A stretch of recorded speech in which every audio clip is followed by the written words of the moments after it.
Hi guys, we're going to talk about hip flexion mobility for the Army Combat Fitness Test.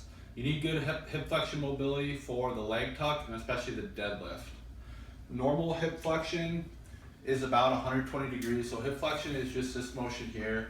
So if I'm standing here and I flex my hip, we're going to come up to about 120 degrees, which is right like that. So 120 degrees of hip flexion is pretty normal. Major things that can limit your mobility, specifically for your hips, your muscles are tight, your glutes, your hamstrings are tight, your capsule, your hip capsule itself is tight, and then finally your motor control. You just don't have good control of your body when you're trying to do certain motions, and so you need to practice your coordination for those specific activities. So I'm going to take you through how to kind of work on some of that. So we're going to start with just the soft tissue stuff. So we can do some foam rolling. If foam rolling is something you like to do, you can foam roll your hamstrings and your glutes just to kind of get those muscles prepared to stretch and to move. So you can do one side at a time, which is a little more aggressive, or you can just do both. And then you can do your glutes, where you're just kind of rolling over them. You don't have to spend a ton of time doing this. Again, it's more about consistency of foam rolling and stretching. Okay. The next thing you can do is just a simple single leg, single knee to chest. So you're just pulling your knee back towards your chest, and you can do it a few times, just kind of mobilizing it, and then you can hold it as a stretch. So whenever we're stretching, we're holding for long durations, like 30 seconds.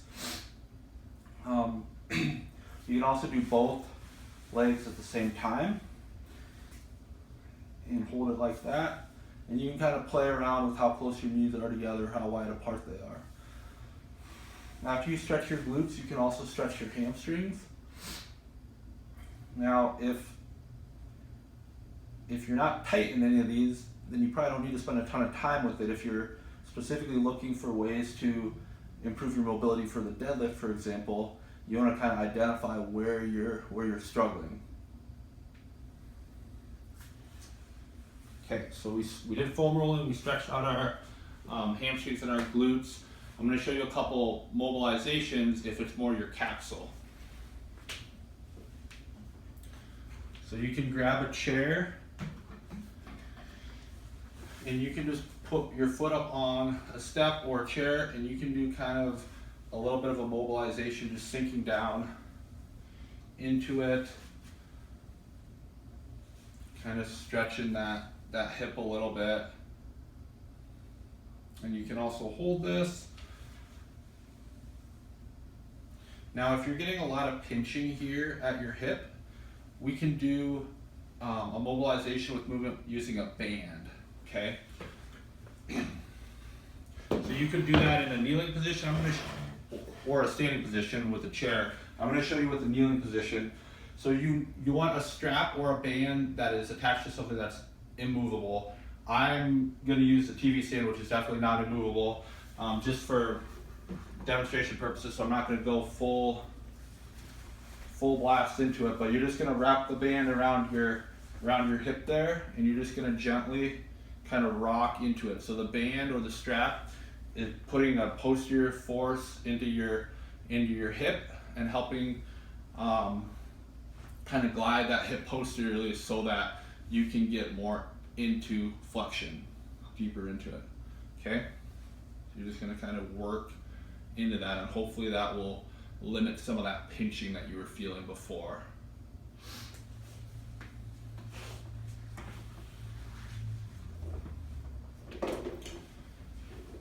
Okay. Another good movement or a warm up or mobilization is doing a lunge and then bringing your knee or your elbow down towards your heel, and then kind of opening it up and rotating. So coming down and rotating. So you're getting some internal rotation through your hip.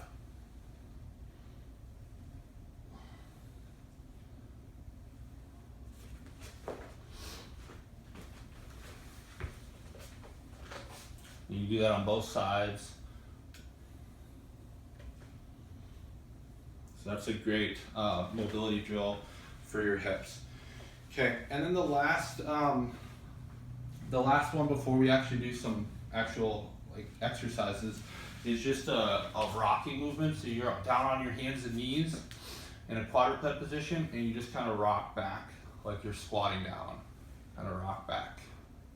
Okay, and try to keep your you can practice with the mirror. Try to keep your back in a neutral position, your spine in a neutral position.